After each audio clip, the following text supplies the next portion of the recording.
सभी डीएलएड साथियों को नमस्कार। आप सभी का स्वागत है मेरे चैनल पर। और फ्रेंड्स, आज के इस वीडियो में डिस्कस करने वाले हैं UP DElEd second semester subject वर्तमान भारतीय समाज और प्रारंभिक शिक्षा। इसके पहले हमने जो वर्तमान भारतीय समाज है पवन सीरीज से बहुविकल्पीय प्रश्न पार्ट 1 और पार्ट 2 डिस्कस किया है और आज पार्ट 3 हम लोग डिस्कस करने वाले हैं, ठीक, ताकि जल्द से जल्द ये बहुविकल्पीय प्रश्न खत्म हो जाए। तो जो शॉर्ट क्वेश्चन है, लॉन्ग क्वेश्चन है, उसको स्टार्ट किया जाएगा। तो चलिए फ्रेंड्स शुरू करते हैं। वीडियो को लाइक कर दीजिए और अपने फ्रेंड्स मित्रों को शेयर कर दीजिए ताकि हर एक प्रशिक्षु जुड़ के जो अपनी तैयारी है वो बहुत ही अच्छे से कर सके। तो चलिए शुरू करते हैं, जिसमें इसके पहले हमने 76 क्वेश्चन डिस्कस किया था। अब 77 प्रश्न है कि मेरिया, या आप कह सकते हो मारिया कहीं कहीं रहता है, मेरिया मॉन्टेसरी भारत आई थी। तो फ्रेंड्स यहाँ पर जो मेरिया मॉन्टेसरी भारत आई थी वो आई थी 1939 में, ठीक है। ऑप्शन नंबर डी बिल्कुल करेक्ट हो जाएगा, 1939। अगला 78 प्रश्न की जनसंख्या शिक्षा में सबसे अधिक उत्तरदायित्व है तो किसका है? तो शिक्षकों का है, ठीक है। अगला जो क्वेश्चन है कि शिक्षा के अधिकार के क्रियान्वयन की प्रमुख चुनौती है। तो फ्रेंड्स यहाँ पर ये तीनों ही हो जाएंगे, ठीक है। यानी शिक्षा के अधिकार के क्रियान्वयन की प्रमुख चुनौती है प्रशिक्षित शिक्षकों का अभाव, दोषपूर्ण पाठ्यक्रम, शासकीय उदासीनता, उपयुक्त सभी इज द राइट आंसर। 80 प्रश्न है कि पाठ्य योजना का निर्माण आवश्यक है छात्रों को पढ़ाने की प्रेरणा हेतु, छात्रों को भटकने से बचाने हेतु। यहाँ पर देखिए जो राइट आंसर हो जाएगा वो हो जाएगा पाठ्य योजना का निर्माण आवश्यक है शिक्षण को योजनाबद्ध करने हेतु, ठीक है। क्योंकि पाठ्य योजना तभी बनाया जाता है जब प्लान पूरा पहले से ही कर लिया जाता है, उसी को हम लेसन प्लान कहते हैं, ठीक है। तो यही ऑप्शन नंबर डी हो जाएगा, पाठ्य योजना का निर्माण आवश्यक है शिक्षण को योजनाबद्ध करने के लिए। 81 प्रश्न की परिवार के द्वारा बालकों को प्राप्त होती है जीवन व्यवहार की शिक्षा, पारस्परिक सहयोग की शिक्षा, जीविकोपार्जन की शिक्षा, उपयुक्त सभी इज द राइट आंसर। अगला क्वेश्चन है कि वैदिक कालीन यानी गुरुकुल शिक्षा किस जीवन दर्शन पर आधारित थी? प्रकृतिवाद, आदर्शवाद, समाजवाद, व्यवहारवाद। तो वैदिक कालीन यानी गुरुकुल शिक्षा किस जीवन दर्शन पर आधारित थी? यहाँ पर option number B correct answer हो जाएगा, आदर्शवाद। 83 प्रश्न की आदर्शवाद का श्रेष्ठ योगदान किस क्षेत्र में है? शिक्षण विधि में, उद्देश्य में, पाठ्यक्रम में, बालक में। तो आदर्शवाद का श्रेष्ठ योगदान किस क्षेत्र में है? तो यहाँ पर ऑप्शन नंबर जो हो जाएगा वो हो जाएगा उद्देश्य में। बहुत ज़्यादा महत्वपूर्ण ये प्रश्न है, आदर्शवाद का श्रेष्ठ योगदान किस क्षेत्र में है? तो उद्देश्य में। अगला क्वेश्चन है जो कि 2017 का पूछा हुआ प्रश्न है 84 की राम मूर्ति समिति यानी 1990 को क्यों गठित हुई, क्या कारण है? तो यहाँ पर जो राइट आंसर हो जाएगा राम मूर्ति समिति 1990 में जो गठित की गई राष्ट्रीय शिक्षा नीति 1986 की समीक्षा हेतु, ठीक है। यानी राष्ट्रीय शिक्षा नीति 1986 की जो बनी थी उसकी समीक्षा हेतु राम मूर्ति समिति 1990 गठित की गई थी। अगला 85 प्रश्न है कि राधा कृष्णन आयोग की संस्तुतियाँ संबंधित थी उच्च शिक्षा से, माध्यमिक शिक्षा से, प्रारंभिक शिक्षा से, तकनीकी शिक्षा से। तो राधा कृष्णन आयोग की संस्तुतियाँ संबंधित थी। ऑप्शन नंबर यहाँ पे फर्स्ट करेक्ट आंसर हो जाएगा उच्च शिक्षा से, ठीक है। अगला क्वेश्चन है कि वुड का आज्ञा पत्र प्रकाशित हुआ 19 जुलाई 1854 को, 2 फरवरी 1835 को, 24 नवंबर 1839। देखिए यहाँ वुड का आज्ञा पत्र जो प्रकाशित हुआ था 19 जुलाई 1854 ईस्वी को वुड का आज्ञा पत्र प्रकाशित हुआ था। अगला प्रश्न है कि निष्पदन सिद्धांत किसने दिया था? तो निष्पदन कहीं कहीं रहता है, यहाँ पे निष्पदन सिद्धांत है। तो निष्पदन सिद्धांत जो दिया था वो मैकाले ने दिया था। ऑप्शन नंबर बी बिल्कुल सही हो जाएगा। 88 प्रश्न है कि मैकाले ने अपना प्रतिवेदन प्रस्तुत किया था 1835, 1833, 1831। यहाँ पर जो देखिए राइट आंसर हो जाएगा, मैकाले ने अपना प्रतिवेदन प्रस्तुत किया था 1835 ईस्वी में। इसलिए यहाँ पर ऑप्शन और जो वुड का घोषणा पत्र था 2 जुलाई 1854 था, है ना, 1854। और ये जो मैकाले ने अपना प्रतिवेदन दिया था सन 1845 में, क्योंकि जब मैकाले ने दिया उसके बाद वुड का घोषणा पत्र आया था। अगला 89 प्रश्न की वैदिक शिक्षा का प्रमुख संस्कार था, जो वैदिक शिक्षा का प्रमुख संस्कार है उपनयन संस्कार। 90 क्वेश्चन है कि प्रारंभिक शिक्षा प्रारंभ होती है। तो फ्रेंड्स, प्रारंभिक शिक्षा प्रारंभ होती है क्योंकि आप सभी को पता है बाल्यावस्था 6 से 12 वर्ष होता है। तो इस तरीके से आप कह सकते हो प्रारंभिक शिक्षा प्रारंभ होती है बाल्यावस्था से। अगला 91 प्रश्न है कि शिक्षा स्वस्थ शरीर में स्वस्थ मस्तिष्क का निर्माण करती है, यह कथन किसका है? ये जो कथन है ये अरस्तु महोदय जी का है। ऑप्शन नंबर सी बिल्कुल सही हो जाएगा। अगला क्वेश्चन है कि शिक्षा का प्रमुख उद्देश्य है शारीरिक विकास, मानसिक विकास। यहाँ पर जो ऑप्शन नंबर हो जाएगा, शिक्षा का प्रमुख उद्देश्य है सर्वांगीण विकास। 93 प्रश्न है कि बालक का मस्तिष्क कोरी स्लेट की तरह है, यह कथन किसका है? तो फ्रेंड्स, यहाँ पर जो राइट आंसर होगा वो होगा रूसो का। ठीक है। अगला जो क्वेश्चन है कि मदरसों में शिक्षा का माध्यम था, तो मदरसों में शिक्षा का माध्यम था फारसी। अगला जो क्वेश्चन है कि वैदिक कालीन शिक्षा संबंधित है, तो वैदिक कालीन शिक्षा संबंधित है वेदों से।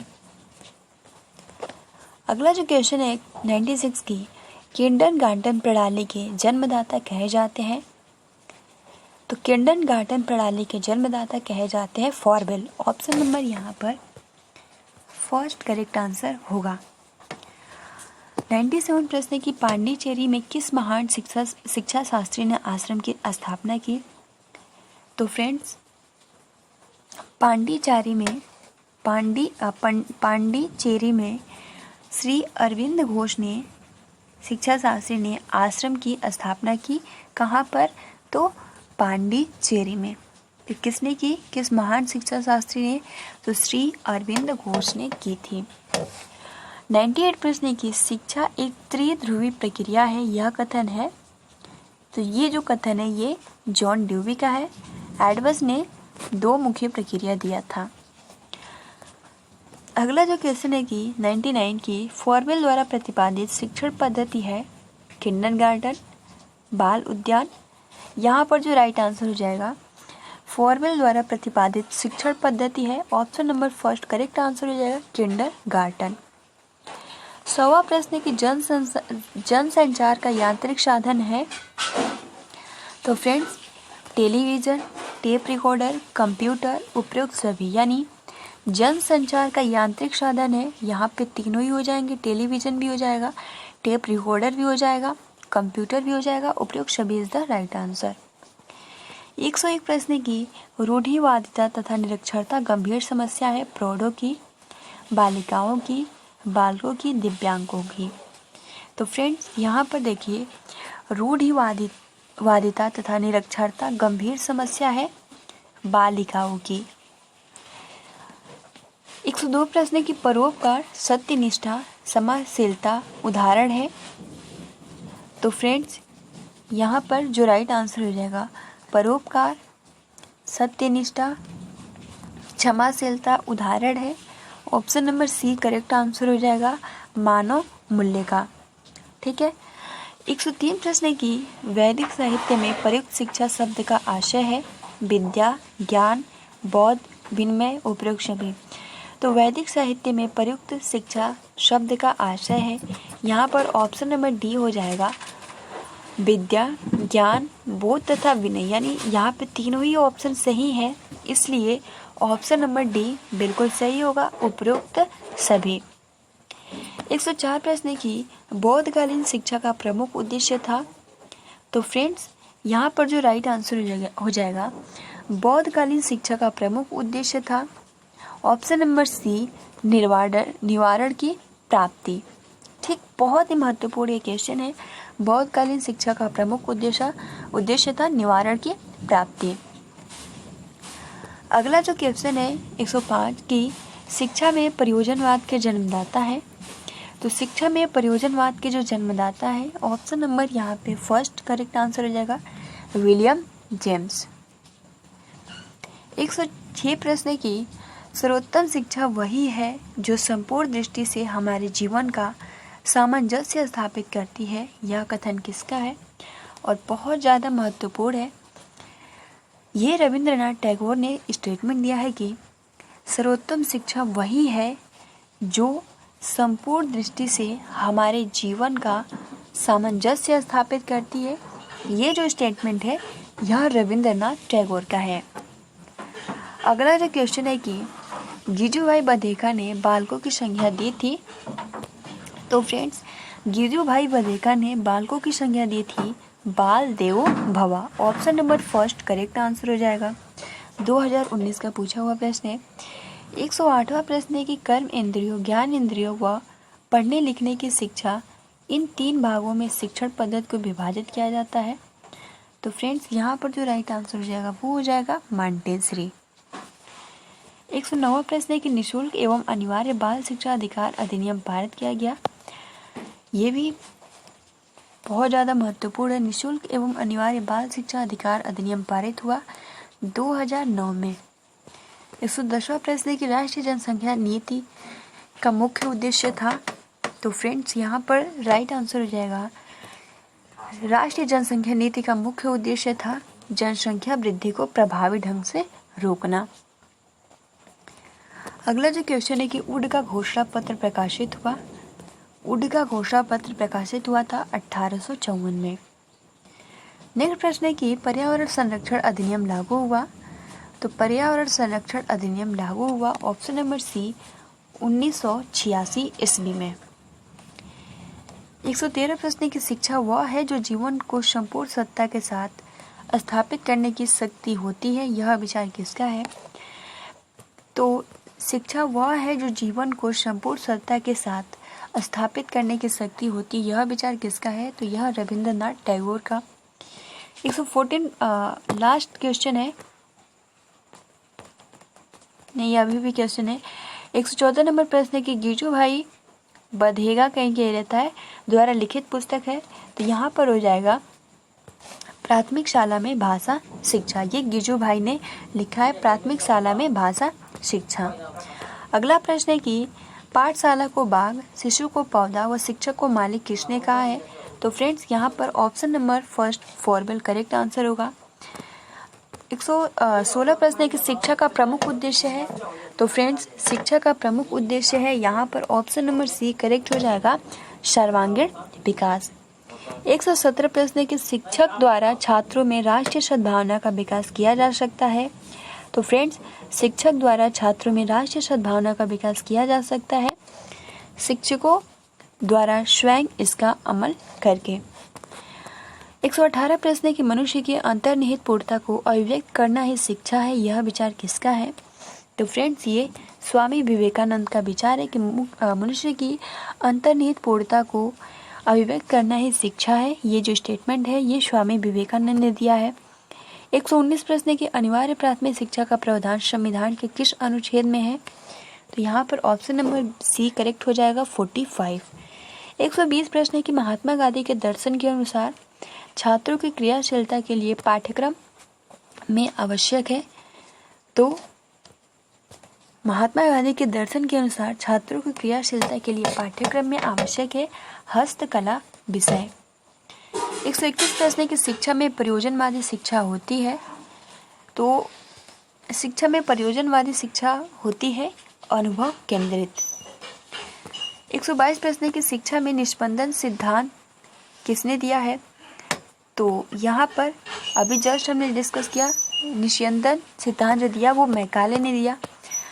अगला जो क्वेश्चन है कि ऐसी शिक्षा जिसमें किसी निश्चित समय पाठ्यक्रम विद्यालय की आवश्यकता नहीं होती है। वो कौन सी शिक्षा होती है? तो अनौपचारिक शिक्षा, यानी ऑप्शन नंबर सी बिल्कुल सही हो जाएगा। 124 प्रश्न है कि सीखने के लिए स्वतंत्रता एवं निरंतरता आवश्यक है, यह विचार किसका है? तो सीखने के लिए स्वतंत्रता एवं निरंतरता आवश्यक है, यह जो विचार है फॉरवेल का है। 125 प्रश्न है कि बौद्ध शिक्षा का प्रमुख केंद्र था, तो बौद्ध शिक्षा का प्रमुख केंद्र था नालंदा।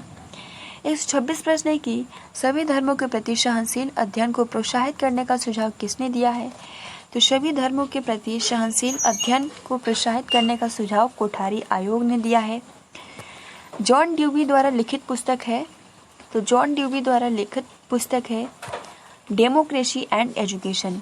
तो ये पवन सीरीज के जितने भी ऑब्जेक्टिव टाइप क्वेश्चन थे पार्ट 3 में हमने पूरा ख़त्म कर लिया। तो अगर आपने पार्ट 1 और पार्ट 2 वीडियोस नहीं देखा है तो सिंपल आप सभी को कमेंट्स बॉक्स में वीडियोस के लिंक मिल जाएंगे या प्लेलिस्ट के लिंक मिल जाएगा, आप वहां से जाकर देख सकते हो। तो अभी तक आपने वीडियो को लाइक नहीं किया है तो लाइक कर दीजिए और अपने फ्रेंड्स मित्रों को ज़रूर शेयर करें। Thanks for watching, take care and best of luck.